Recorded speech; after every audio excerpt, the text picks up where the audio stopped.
You're about to hear an episode of the Bad Crypto Podcast. If you enjoy the show, won't you please take a moment to subscribe and review us on iTunes, Google Play, YouTube, or wherever you hear the show? Thanks.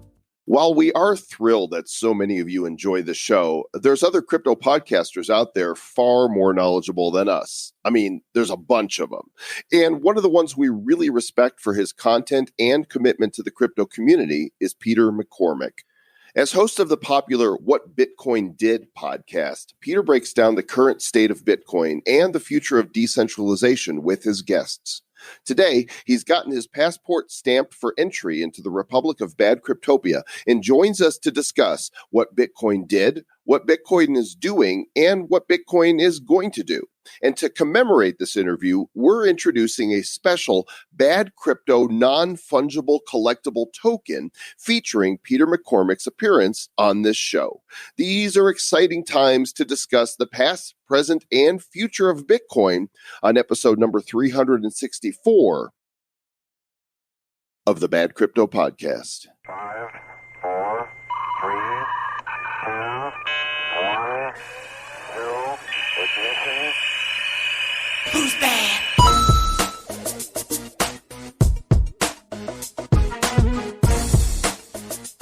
And welcome to the Bad Crypto Podcast featuring the ghosts of Bitcoin past, present, and future. And there's the ghost of Travis Wright. Hey, I'm the ghost of Christmas past. How was your last Christmas? It was good, but it's in the past.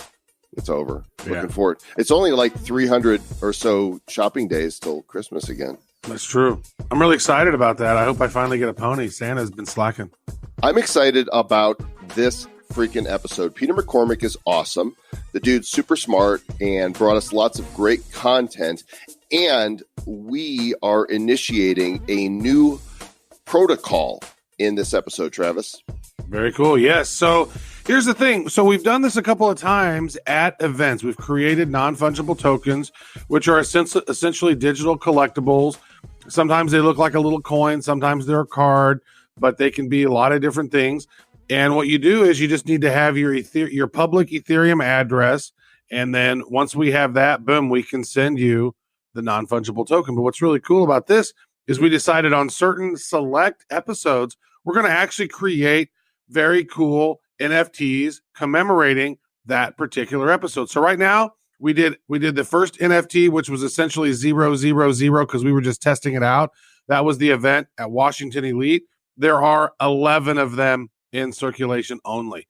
The first one ever. Nobody can get any more. They're done. The second one we did was actually the first one, according to this. It's NFT 001. That was at the North American Bitcoin Conference. And there are exactly 50 of them in existence. Ever. This is the official NFT 002. And they will only be available for the next 72 hours. And we'll tell you how to get one after our interview. But first, Mr. Travis Wright, let's give a shout out to our show sponsors. It's Helios. It's an infinitely scalable dApp and decentralized web hosting platform based on DAG blockchains. It's an interesting way they're doing things. We got a great interview with these guys that you're going to want to listen to. It's coming up. Helios Protocol is designed from the ground up to be future-proof with secure, high-speed, and low-fee transactions and to enable truly decentralized and democratic applications. It's really interesting. One platform capable of hosting your dApp and website user interface at the click of a button. They're enabling a whole end-to-end decentralized applications to power the next generation of the web. And actually, they're building the next generation of the web. And you can check it out. It's Helios Protocol, HELIOS protocol.io. Also, shout out to our new show sponsor, SoMe. SoMe.social is a blockchain-based social media platform built for privacy, end-user control, and content monetization. It is censor-resistant. That means if they don't like what you say, unlike Twitter, that'll go, we don't like you, get off our platform. SoMe won't do that. There's monetization options, there's content and curation rewards, there's advertising revenue sharing. Gang, I am on SoMe at Joel.com, have been posting there for months, and I am earning cryptocurrencies. Check it out, SoMe, SOMEE.social. Show me the money. They are sewing me the money. You guys Send me check the it out. crypto. Glad they're on board to be a sponsor of the show. And we're going to tell you more about how to get your collectible Bad Crypto Peter McCormack NFT, but only after this interview. Mr. Travis Wright, do you have any idea what Bitcoin did? I do. I have a general What did it idea. do? I've seen it. I've looked at the charts. I've seen what it's done. And that's fine. I just want to know what Bitcoin gonna do. That's what I really want to know. Somebody If I knew should that, start. I would be so wealthy if I knew what Bitcoin gonna do and when.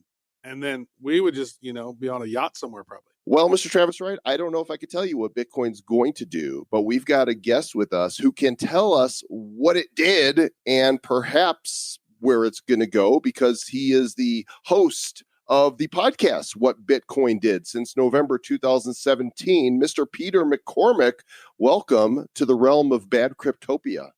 Thank you. Thank you for having me on. Long overdue. We have met before. I don't know if you guys remember. I'm trying to remember where that was. You definitely familiar face. We did. It was in the hallway at Consensus, and you had like a TV crew.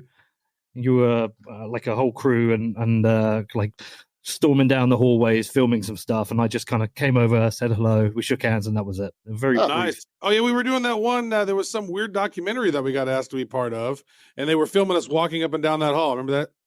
I do. Yeah. In fact, it's really funny because, Pete, when you go on like Netflix now and Amazon, you see all these crypto documentaries, right? Have you been in any of those yet? No, not really. I don't, it's funny. I don't really get asked that often to do stuff like that. But the only one I have been is there's one that's being made about searching for Satoshi or something. So that was the reason I was in the same corridor as you, because I was being interviewed for that. And like I was sat against the wall, and that's when you guys came past. Up against the wall. We want to know where Satoshi is. You got the wall. Sit down. Well, a little bit about your bio. You've been a commercial director at Evolving Media, the head of digital at Rapier UK, the CEO of Banter.tv, a partner at McCormack and Morrison, and now you've settled in to the crypto space where you're a blogger and podcaster. So we have to know, did we inspire you to start your show? Say no. Say no. No.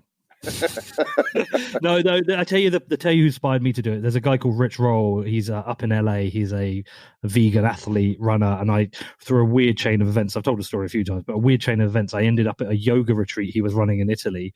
Became friends with him and his wife, and I was out in LA, and he's like, "Come and visit me." So I did. And then I was just into the crypto thing. I was like trying to write about it, not very good, trying to trade, getting lucky.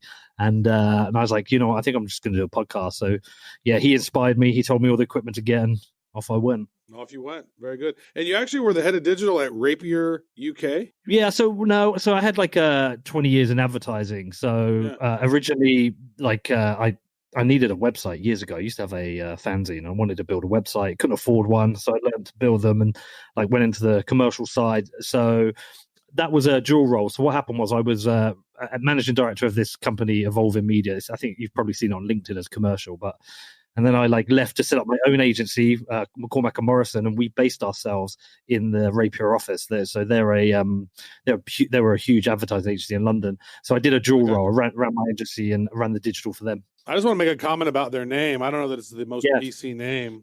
I think maybe That's they might want to go less rapey, not rapier. That's like it's a really unfortunate name to say, because it's obviously when you say it comes out wrong. But we're here from way less rapey UK. We're a digital consultant firm, and we don't like to rape at all. Not like those rapier people. We're animals. At least they're not with rapiest, right? They're the worst of all. But they're based out of France, though. There's a difference. So what a rapier is, it's a type of sword. I'm not sure if you know, it's like a type of sword. So I think that's where it came from. We don't know that at all. We're from America. Does it sound like we know fancy things like that? I don't know. And I think, an unfortunate name.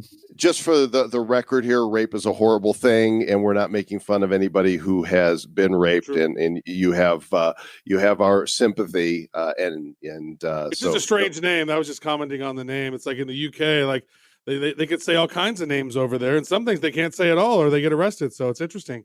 different Yeah, culture absolutely. going on over there. Yeah, we don't have First Amendment protection like you guys do. Well, you have gone down the crypto rabbit hole deeply, and I believe you are a bit of what we'd call a Bitcoin purist. Is that right? Yeah, I guess so.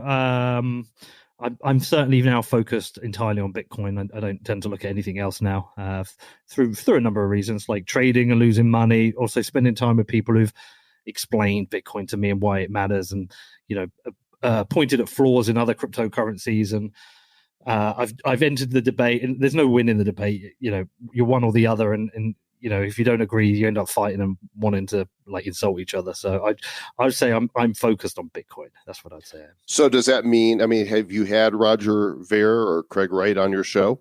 Long time ago. I think they were both in like the first 20 episodes. And I did do a second interview with Roger once, but it didn't come out very good, so we didn't publish that. And then since then, no, I've pretty much focused entirely on Bitcoin people.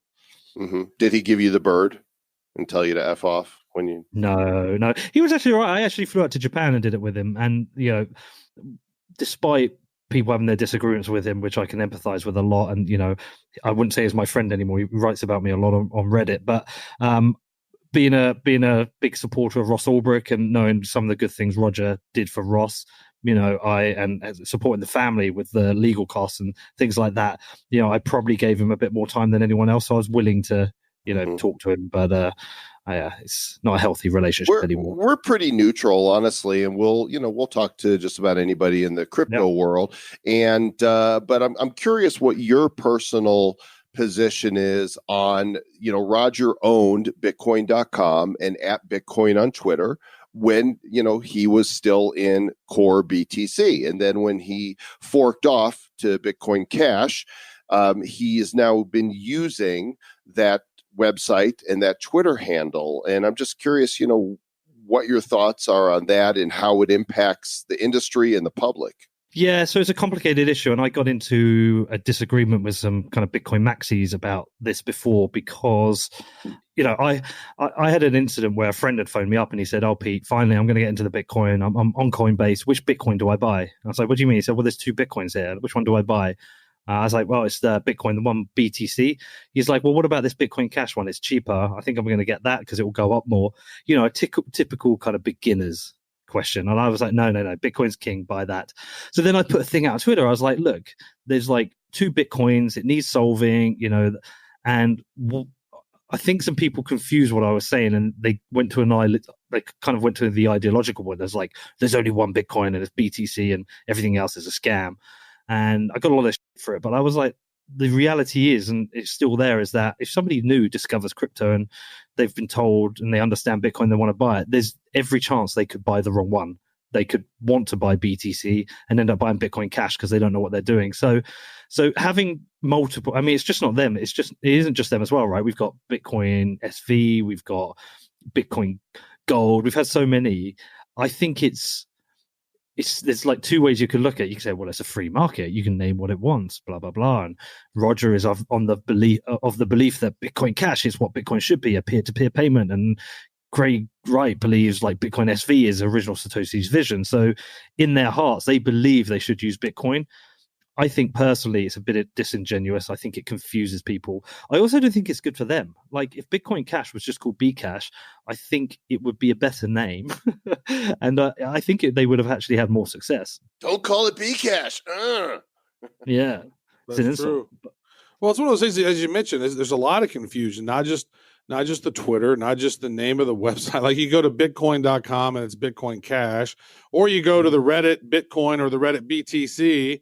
Those are different, and it's very confusing for someone to get in because when the core developers aren't getting along and they say, well, screw it, we're going to just fork off and create our own, and it's like it's created. And then notice that once that sort of happened, the market did take off because here was all these people who had Bitcoin. Now they had an equal amount of Bitcoin Cash, and Bitcoin Cash at the time was worth $2,000-$3,000 a piece. Then that money flew out of Bitcoin Cash and went into all these different altcoins. Then those altcoins all raised, and then the market went out and funk. It went from $840 billion market cap down to like 200 and something $billion market cap, like over the course of a month in 2018. And it was just wow, like it just rocketed up, rocketed down. Okay, that was crazy time. Well, I think the confusion benefits Roger and Bitcoin Cash. I think the confusion of some people buying the wrong one benefits them. But I think I think obviously, therefore, it's a negative for Bitcoin BTC that people are confused. Ultimately, though, I think actually, if Roger had said, "Do you know what, guys? I disagree with the way Bitcoin is going. I think it should be this. I think I'm going to focus on something else, like focus on it being more peer-to-peer. I'm going to increase the block size, and I'm just going to give it this other name like Bcash or something else. I wish you all the best. Stay in touch." I actually think that would have been a much better strategy for him, because I think having the war has made people turn against him and really criticize him and the project. And I think he's got lost along the way with that. Yeah. So I think much less vitriol would be thrown his way if he had done something a little more political and with a little more savvy behind it, instead of pissing off a bunch of people. Well, I think sometimes, but perhaps if you've got a truckload of money like he has, and you have this kind of like these visions that you are one of the reasons Bitcoin's a success, because there is no hiding from the fact in the early days he put a lot of money and weight behind Bitcoin. You can't take that away from him. That happened. That's fact. And I think he probably thought of himself as somebody who gets to decide what happens to Bitcoin, which is kind of antithetical to what it stands for anyway, right? Well, and he's also, he's reasonably young. I mean, how old is Roger? In his 30s, right? Yeah, I would have said so. Late 30s, maybe. Yeah, I mean, look, life is long and stuff happens, and you never know what's going to happen. I've had ups, high highs, and I've had low lows, and burning bridges is just never a good idea. Whenever I see people just publicly lambasting others, it seems to me immature. Like, let's let it lie where it is, and time will sort it out.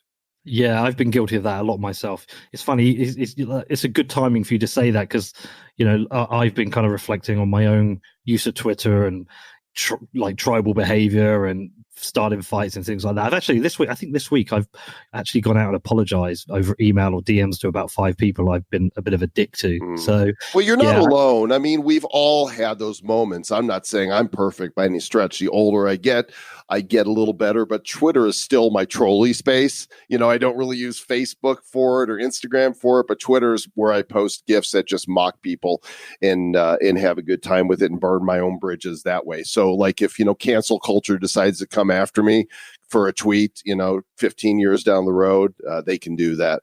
Yeah. I think there's good and bad trolling. I actually, again, good timing. Yesterday, I interviewed a lady called Ginger Gorman. She wrote a book called Troll Hunting. She was targeted by like some quite ruthless predatory trolls. And, I wanted to learn a bit more about it. So I did a show with her all about it. And she's like, supports trolling. She's like, trolling is important. Some trolling's important. If somebody's done something really stupid, like, that's like egregious, or like, the way I think you got to think about it is the trolling, the memes are actually marketing for why some ideas are stupid or raising things that should be debated. So there's that kind of trolling. But I think the more predatory, targeting people, insulting them, making them feel absolute shit about themselves, trying to cancel people, or telling people you're going to attack them or you hope they die, I think that's the stuff that needs to go away. Well, now that you're making this confession, I think we know what the title of your bio is going to be one day. It's going to be called "What Peter Did." What Peter did wrong. Very nice. Now I want to ask this one question, because you said something in the pregame that was interesting to me. You basically don't do interviews over the internet. You do interviews in person, and you mentioned you flew to Tokyo to interview Roger Ver. So that's got to be kind of expensive to be making all those flights. And how often are they coming to you, and how often are you going to them? I think I'm up to it's about 90% now are done in person, and then like 10% over Skype. Yeah, I think I'd have to look. I think I've flown anything from 70 to 100 times this year. I honestly don't know. I'd have to check the flights. Yeah, but I mean, most are in the States, right? So what I'll do is I'll fly to New York and I'll do 5, and then I'll fly to Denver and do 2, and then I'll fly to Austin and do 4, and then I'll go to LA and do another couple, and then San Fran. So usually on a trip I can get like a bunch in, and so that'll take like 2 weeks, and then I'll go home for like 2 to 3 weeks and have those in the bag. And maybe when I'm home there's like 1 or 2 I'll do on Skype or something. But yeah, like, it's expensive, but I prefer the product of a in-person interview, just for like a couple of reasons. I want to get your show is like I would say is probably the most fun show in crypto, right? Like you don't take it like too seriously. You want to have a bit of fun with people, but like you interlace that with important questions and topics. Would you say that's fair? I like that. I mean, Peter McCormack says the most fun show in crypto. We're going to put that on a graphic. It's going on a card. We're going to milk the shit out of that. Thank you, sir. But like I say, like and with mine, what's important, I want to get the connection with the person. So that kind of 15-20 minutes you have with them beforehand, or like sometimes it's like a 24 hours, you get to know them, you get to spend time with them. And then when you're in person, do you guys ever do in-person interviews? Oh, yes. Yeah, whenever we can. We go when we go to events, of course, we try and do interviews on site there, or we do live stage shows where we're interviewing. I do a lot of impersonations. Is that the same? It's kind of similar, right? Impersonations, yeah, it's very good. Like, all right.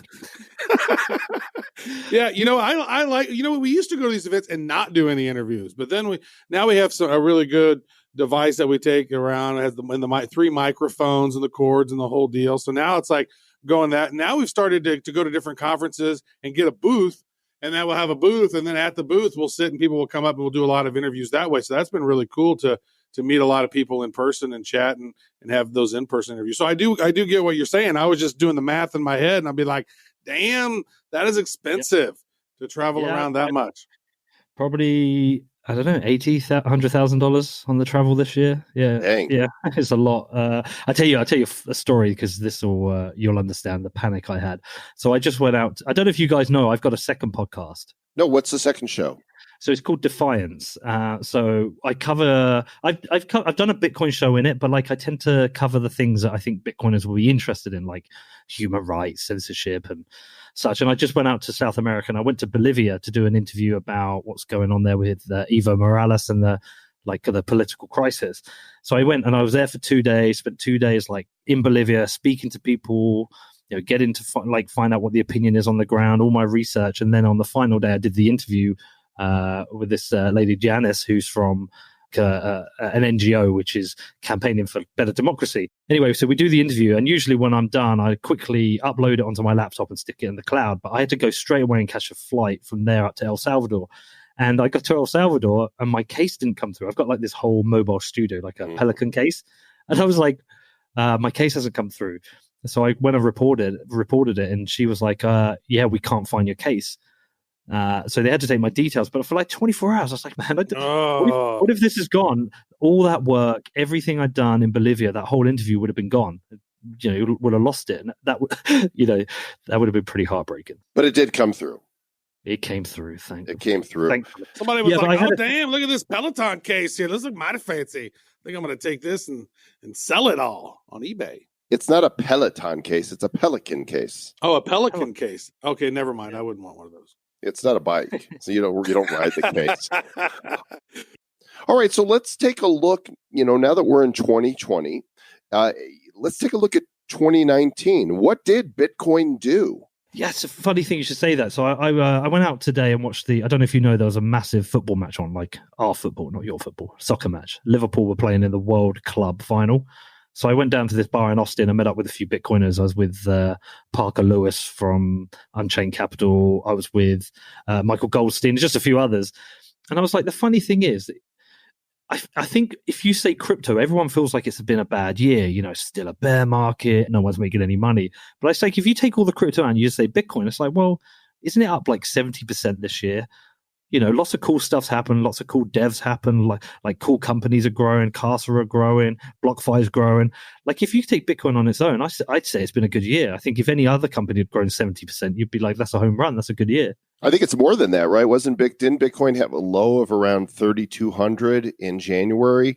And full disclosure, we're recording this before the 31st of December 2019, even though you guys are hearing this in 2020. But, we saw it go as high as almost, 13,000 and landed around 7,200. So that's 100% gain right there. Yeah. That's more than 100%. I'd say it's been as someone focused on Bitcoin, I think it's been a great year. Like I'm really happy for what's happened with Bitcoin. I'm really happy personally, like what's happened with, all the work I've done. So yeah, for me, like I look back at 2019 and think, what a great year. It's been quite a ride. Crypto goes up, crypto goes down. We're having fun. I really enjoy watching what's actually happening in the development of blockchains around the world, right? We're seeing China build their own cryptocurrency. We're seeing a lot of different companies using blockchain. We're seeing old school companies sort of adopt blockchain and do things. And these new NFTs, these non-fungible tokens that are popping up. Aside from just straight Bitcoin, which is what you normally cover, what are some of the other things within blockchain or some of the things that have happened, development with smart contracts or games or something? Like, what are some of the areas or some things that excite you about maybe some of the other areas of the space? Do you know what? Like, I don't look or pay much attention to any of it. I used to, in terms of just like getting into Twitter and having like Ethereum versus Bitcoin wars, but like if I'm really honest, I don't look at any of it. I genuinely I couldn't tell you what's exciting that's happening outside of Bitcoin because I don't pay any attention to it, and so that's a really hard question to answer. So let me answer it a different way. What I think, some of the things I think have been really good this year is I love the growth of podcasts. As a podcaster myself, and you guys doing podcasts, like the whole podcast industry has grown, right? Which gives opportunities for people like us to create businesses and careers and create really cool content for people. I think that's been really cool. And I tend to then look at some of the companies that I think are really interesting. So BlockFi, like full disclosure, are a sponsor, but I think the work they've done in lending and borrowing with Bitcoin has been really interesting, like the financialization of the industry, and there are other companies like Unchained Capital, they're doing it as well. I think Casa, who aren't a sponsor, I think what they've been doing with their work and developing their Casa node and key management, I think that's super interesting. I think Lightning really turned a corner this year. I think a lot of the UX work where they've kind of abstracted away all the like difficult stuff in the background, that's really, really interesting. So I think I'm looking towards 2020 and thinking, right, Lightning's really developed well. We've got really good sustainable businesses that are being built on Bitcoin. We've got the halving coming. I think like 2020 is going to be a big year. This is cool. You actually do, I was on your website, What Bitcoin Did, and you do something that Pat Flynn, who is a big podcast, you just talked about podcasting exploding and doing some really cool stuff.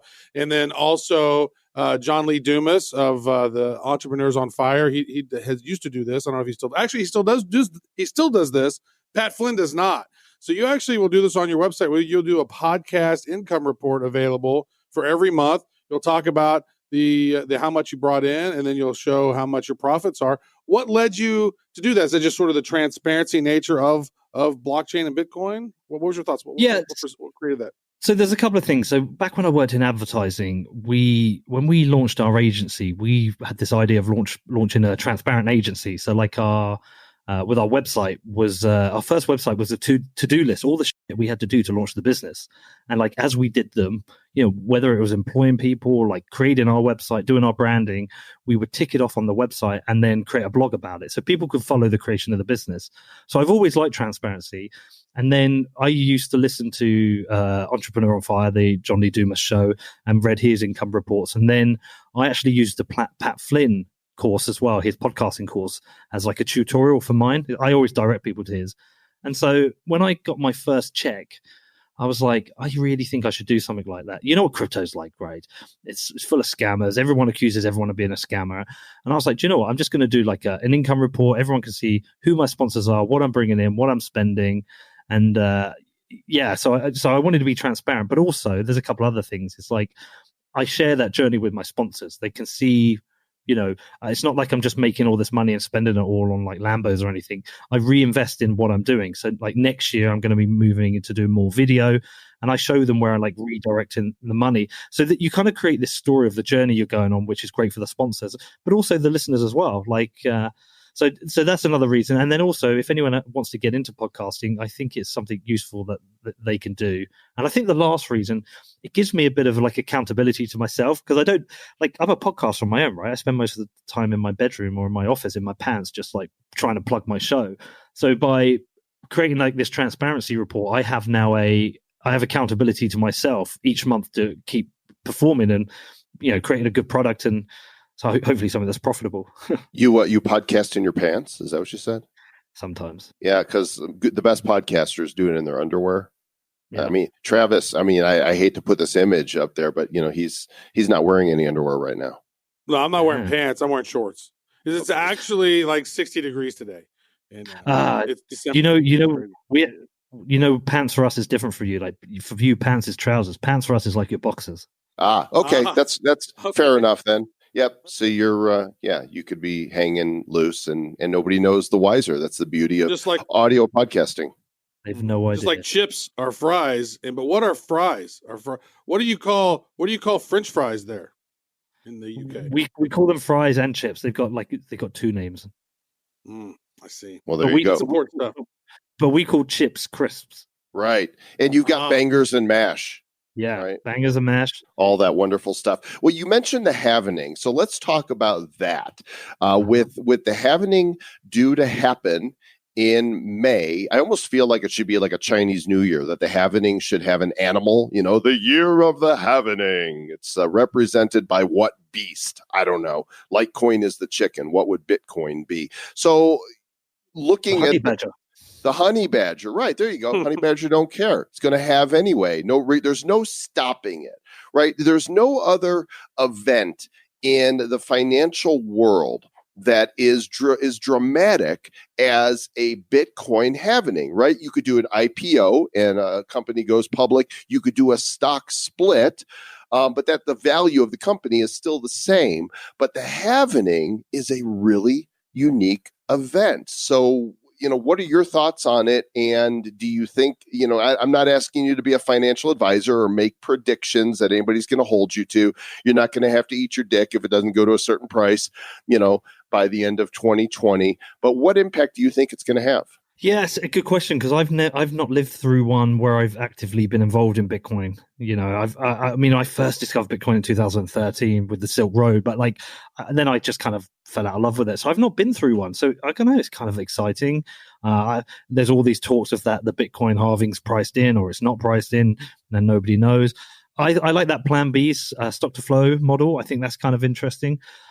Honestly, I don't know what's going to happen. But all I know is it's going to be quite exciting to see what the impact is.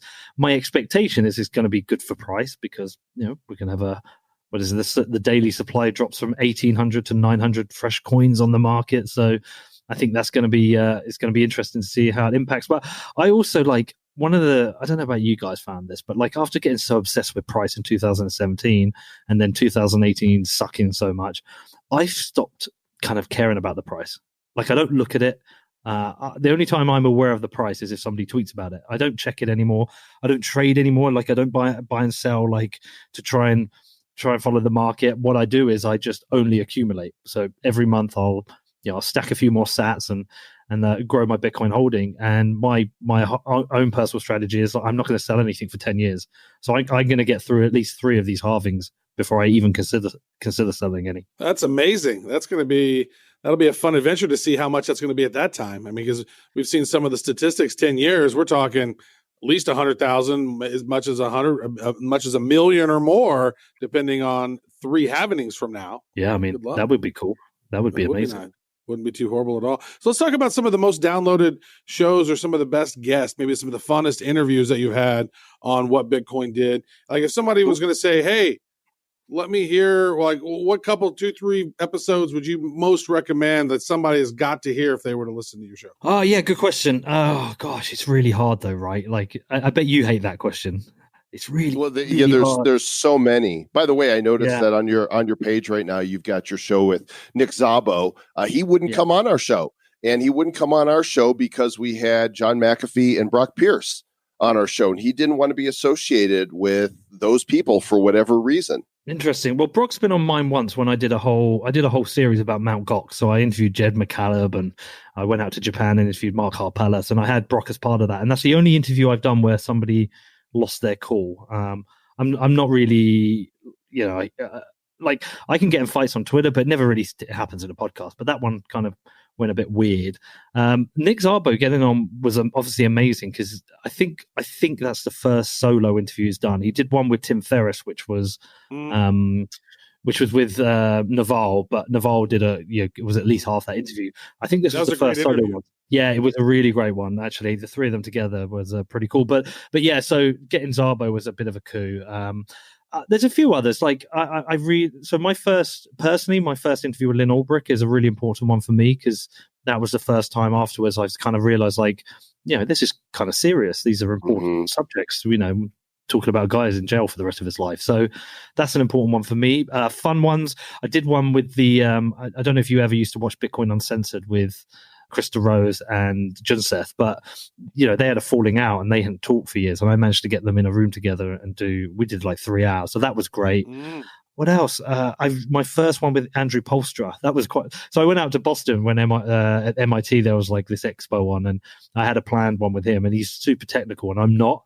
And I watched his presentation. I was like, what am I going to talk to him about? So I threw away all my questions, and we just sat there and jammed for an hour. And it was like that was kind of a cool one. But there's so many. Like I did the ones with Balaji were great.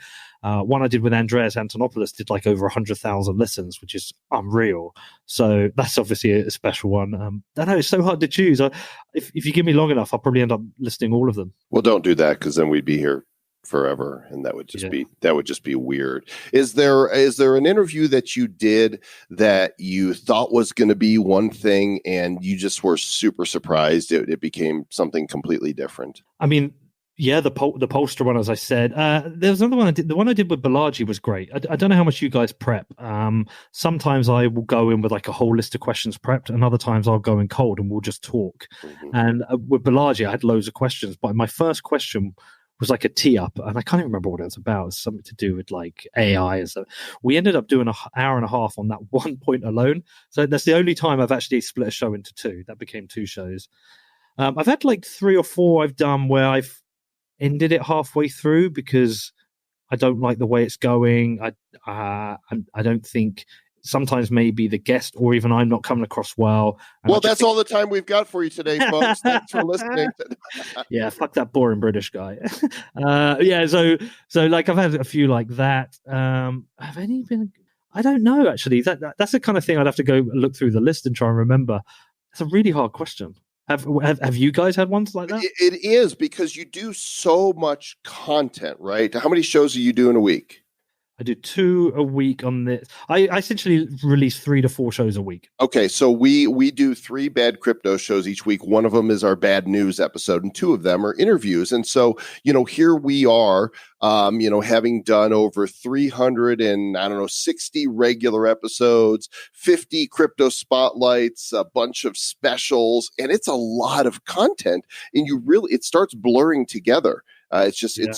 My brain can't contain it all. I'm glad we're recording it for posterity, because otherwise I would forget so much. Yeah, it's really, yeah, you're right. It all kind of blurs into one. And yeah, I guess the Polster one, like I say, I went there thinking I'm going to talk to him about all this techie stuff. And then I just realized I was out of my depth. So we just ended up just like jamming it. And it's kind of this funny combination of me not knowing what the hell I'm talking about, him being like a hardcore Bitcoin core coder. And it just worked. Like so many people listened to that interview and loved it. So yeah, that was a cool one. Actually, I tell you, there was another one. There was a really interesting one. So I'm from the UK where we don't really have guns, right? And coming to the US, guns are a big thing. Well, you're in Texas now. You're literally. Well, yeah, I'm in Texas. Yeah. Well, I imagine, Travis, I imagine you're a gun guy. You know what? I'm an American, and I was also a veteran in the U.S. Army. So, I have studied the Constitution, and I know why we need to have guns, and so that's why I do. Well, let me tell you. So I tell you what happened was there was another one of these shootings, right? And I just went on Twitter going, Americans, like the rest of the world doesn't have guns. Look, you don't know why have you got these stupid laws, blah, blah, blah. Mm-hmm. And I got a lot of because most of my audience is American, say, look, you don't understand the Second Amendment. You're a slave. You need to be. You don't want to be free. And we need guns to protect ourselves. If we have a totalitarian government, we used them to kick you out years ago. Yeah. And we actually use it. We actually use British. We actually use the UK as an example, because you don't have the Second Amendment. Second Amendment protects the First Amendment, and you don't have the First Amendment. So if you guys say something rude on social media, they can come and arrest you and put you in jail. if they say something that the narratives aren't approved of by whoever, or you go and videotape some court thing that's not that they don't want the news to get out, then they'll put you in jail over in Britain. And so it's like, it's one of the things. The second protects the first. Yeah. Well, and I'm being sued by Craig Wright at the moment for calling him some names on Twitter. So anyway, from Australia though, right? Well, yeah, but he's based in London, so he's suing me in the High Court. But look, anyway, so what happened was I was like, okay, there's a lot of flack on this. I'm going to go and learn a bit more about this. So I did. I went up to Wyoming, spent some time with some people there, and then I ended up recording a show with Ragnar. I don't know. Do you know Ragnar? He's like he's got long-haired Bitcoin guy. He's like, is that his real name? Yeah, Ragnar Lith. I can't pronounce it. Dude, Ragnar Lothbrok was this badass Viking explorer king back in like the 900s. Well, he's got a podcast. It's like Guns and Bitcoin. So, So anyway, we were at this event together, and we'd like clashed a bunch of times on Twitter. And I was like, come on, let's just make a show. Let's talk about this. And it's one of my favorite shows. That's easily like a top 5 show of mine. And we had a great conversation. We got on really well. Anyway, at the start of the interview, I'm asking about why guns are important for him, and he tells me, and he's never talked about this public, so like I feel honored that he felt like my show was a place he could do it. But he talked about how his father had committed suicide at the hand of a gun, like he'd just taken his life with a gun, and yet he is still not anti-guns, and why? And that really shook me up in terms of an interview. Like even now, I'm going kind of goose pimply because I wasn't prepared to be told that, and I don't know. It gave the show a lot of compassion, and I just wasn't prepared for that. So, Pete, I notice here on your website here, the McCormack. It's a new show. It looks like another show. So you're like, I need to do all the podcasts. What's this new show going to be? It's just that's not going to be like that's going to be every now and again I do an interview which doesn't fit in. It's not a Bitcoin show. It doesn't fit in a Defiance show, but it's like somebody I want to talk to. So. That's just for like other stuff. So I did one with my buddy Rich Roll. He's the reason I podcast, but like he's a vegan athlete, and he campaigns for global issues. It doesn't fit in either of the others. I mean, you can make an argument for Defiance, but it's it's more of an broader kind of topic. So there's other people I want to interview and talk to. So that's really for that. It's like a dumping ground for the other stuff. And do you guys have like somebody you'd like to interview? It doesn't have to even mean crypto. Is there do you have like people you think, I would love to sit down and interview that person? Oh, absolutely. Definitely. And, sometimes we've had people on the show that are loosely tied to crypto, but to the ideals that, crypto backs. For example, we had G. Edward Griffin on a show here at the end of last year. We've had John Stossel on the show, talk about his experience in the media and, his thoughts on crypto. And so, if we can fit them somewhere into, hey, this person is super interesting to us, and we also want to get their take on crypto, then we want to bring them to our audience. Yeah. So I have, but there's people like if I could interview anyone, it would be someone like James Hetfield or Axl Rose, right? Just like put it out there, the most coolest one I could ever get. I mean, it probably never happened, but if it did, that's not going to fit in either of my shows. So I want to put it into that, and so that's why I'm launching Noel that. Gallagher. I want you to interview Noel Gallagher. That would be hilarious. Oh, that guy is so funny. I've got Axl Rose on speed dial. Let me just call him and ask him if that's I actually met him. I met him in London it was about 2 years ago. He ended up doing this private chat to like 200 people at this Chinese embassy place. And my friend used to do a lot of work in China, so he got us into it. And I finally met him. Like Guns N' Roses was the first band I saw live, so he's like a minor hero of mine. Very nice. Well, are you pulling that up, Mr. Joe Com? Welcome to Bad Crypto. I thought that's what you were doing. I was like, I got him on speed dial. I thought for sure you were going to play it. No. We actually have a parody song that we created a couple of years ago that's to the tune of Welcome to the Jungle. In fact, we'll play it here on the way out of this interview so that people can enjoy that. But we encourage people to go check out Peter McCormack's shows, What Bitcoin Did. .com, because you want to know what it did, what it's going to do, and he talks to people who can help you understand that. So, Pete, thanks for coming on today. And good luck with the Chiefs, man.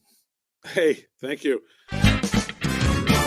Thanks again, Peter, for coming on the show. And we hope that you're feeling honored because our new proof of listening protocol that can identify, people can show that they've listened to a podcast because they have claimed the unique NFT that has been designed especially for it. We're about to tell you how to get it. That is true. And the thing about this, folks, is like it's really cool. We're going to be able to test out a lot of stuff with these NFTs. Imagine having your own Republic of Bad Cryptopia ID card, right? You can prove that you're a member of the Republic of Bad Cryptopia. Like a passport. Cool. Yeah, it's like a passport kind of thing. So we're going to be testing that. Card carrying member. So not just like a virtual member out there somewhere in the ether. That's true. You know, because Joel and I are technologists, right? And we like to play around with technology. That's what got us into blockchain in the first place. It's not just because crypto is going to the moon. It's because, wow, this technology is interesting. It's doing cool things. So think about NFTs as like the next level baseball cards or the next level Magic the Gathering cards. They're available on the blockchain. You own them. You can verify that they are yours, right? And there's going to be a lot of things that pop up on here, right? There's a lot of fake goods that come out of different countries that are counterfeit, that aren't actually real goods. And so you can put them on the blockchain, attach an NFT, connect them and say, this is your item. This is your Gucci bag. And here's your proof that this is your Gucci bag. So if you want to resell it later on, there's going to be proof on the blockchain. So this is cool stuff. So let's give a couple examples of ones that are active now, Travis, right? There's crypto kitties. Mm-hmm. Those are non-fungible tokens. Each kitty is its own unique design, one of a kind, and somebody owns it in their wallet. And on the CryptoKitties exchange or on OpenSea.io, you can sell those to other people and then they own it. What's another one? Well, I want to actually expand on that because Crypto Kaiju, who we've talked about before on the show, they've actually created a physical Crypto Kitty that they sent each one of us, and it's 7.5 inches tall. It's like a really cool, real physical item that has an NFC token at the bottom, so I can scan that, and actually it interacts with my phone with an NFC field, not near-field communication. And your NFT, and it's NFSW. That's true. And there's an NFT that's connected to it on the blockchain. So I just think this stuff is really interesting. And I believe we're the first ones, Mr. Joel Comm, to do anything like this when it comes to a podcast, because we are offering a non-fungible token on special episodes of Bad Crypto. Not every one. We're going to make it. We're not going to tell you when they're coming out or when there's going to be a new one. You just have to listen to the show and be one of the first people in those first 72 hours to go and claim it. Well, I mean, there's, as long as you claim it in that 72 hours, you'll get it. So you don't have to be the first one to claim it as long as you do it. So the idea here is what we call proof of listening, POL, right? And so you don't know when we're going to offer them. So you got, if you listen to every show already, but that's why we love you. And we're going to do some kind of rewards, Mr. Travis, right? And I'm not exactly sure what they're going to look like yet. So don't hold us to this. But what we've been talking about is, let's say that you collect 5 NFTs from our proof of listening campaign and you share your Ethereum wallet with us that shows there are the 5 tokens. Well, then we'll send you a special Republic of Bad Cryptopia NFT that only you'll get. It won't be something that anybody else can claim. We'll just issue it to those wallets. Mm-hmm. Yeah, maybe you collect 10 or 20, and then maybe we send you a Bad Crypto shirt or something. I mean, there's just different ways that we could reward this thing. And we want to say, hey, we want to have interaction with our fans. And, we're in crypto. Let's use crypto. Use NFTs. Let's test this stuff out because this stuff is fun, and that's what we do. So, Mr. Joel Comm, how do folks claim their one-of-a-kind What Bitcoin Did episode 364 NFT? Well, I'm glad you asked. Go to badco.in/NFT. Stands for non-fungible token. badco.in/NFT. Now, depending upon when you're hearing this, it might already be gone. It could be bye. So you'll have until February the 4th at midnight Eastern Standard Time. So if you hear this show after that, you missed it. But and you won't be able to get it unless you buy one or trade with somebody else who has one, right? Because they own it. And I don't know how many, I don't know if 1,000 people are going to claim this or only 200 or 10,000. We have no idea, because I know Peter's probably going to tell his audience about this appearance as well. And they're super engaged. And, but you have to be there. And if you go to the website and you're like, it's not there, that's because it's gone. Yep. And you can only get one, because this form actually says what's your name, email, and then you got to include your Ethereum address. So please only get one per person. That's what we want to have. And that way, this is going to be fair for everyone. Everybody has a chance within those 72 hours to grab one of those bad boys. Yeah, don't be crappy and try and scam the system. We don't, those. We're trying our best to actually make sure that doesn't happen, because in creating one-off QR codes, and we're really working with the dude from POAP, XY.XYZ, Patricio Worthalter. He's really great. He actually created this thing called Proof of Attendance Protocol, which is if you are at events and you can prove that you are at this event.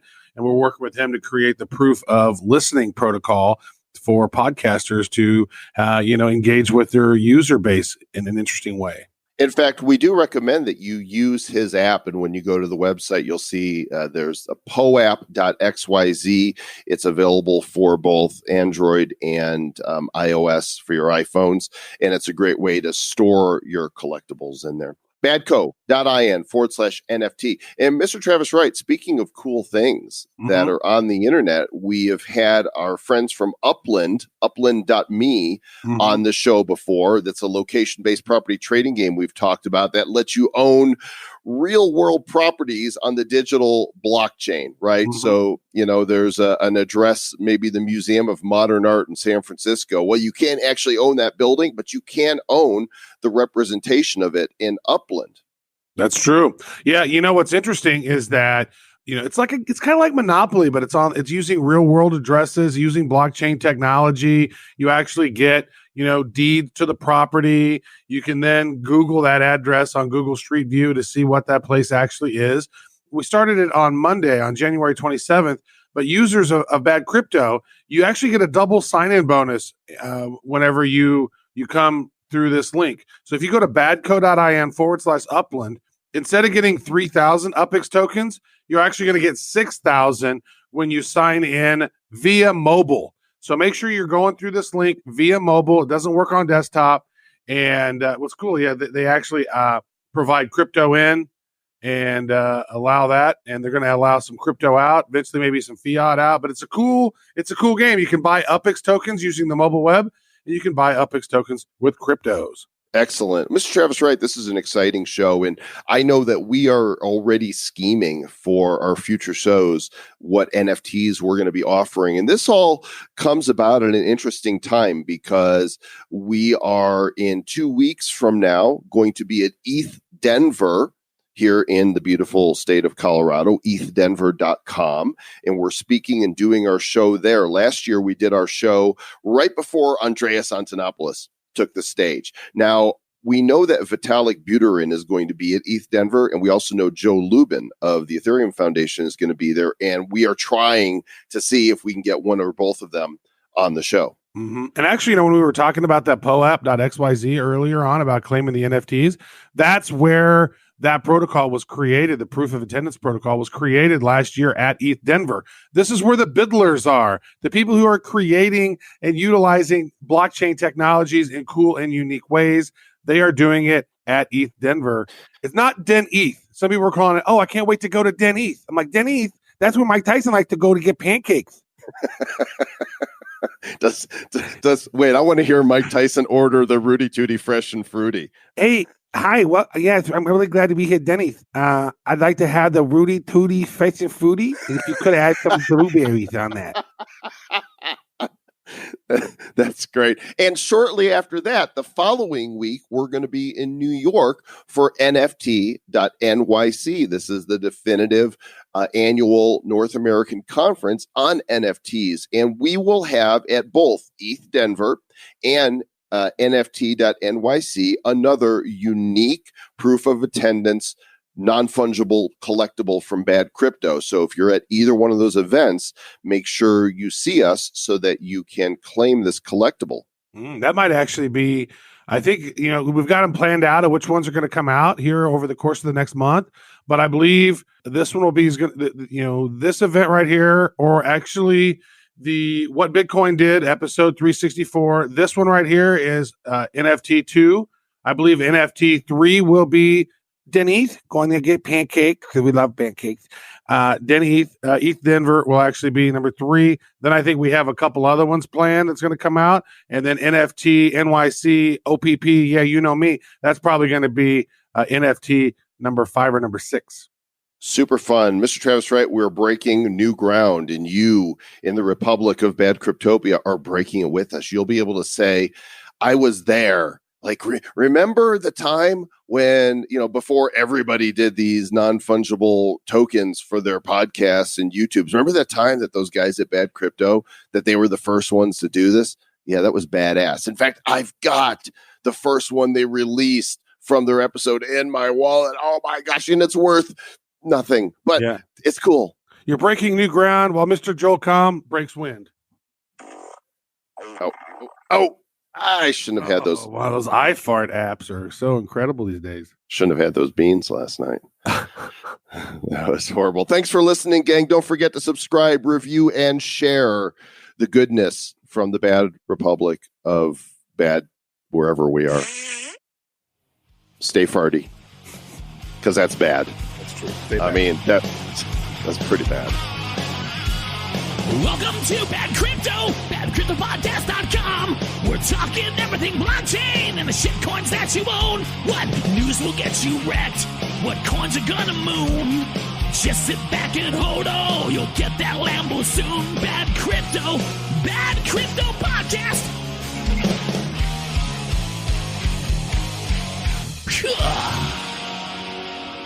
Who's bad? The Bad Crypto Podcast is a production of Bad Crypto LLC. The content of the show, the videos, and the website is provided for educational, informational, and entertainment purposes only. It's not intended to be and does not constitute financial, investment, or trading advice of any kind. You shouldn't make any decisions as to finances, investing, trading, or anything else based on this information without undertaking independent due diligence and consultation with a professional financial advisor.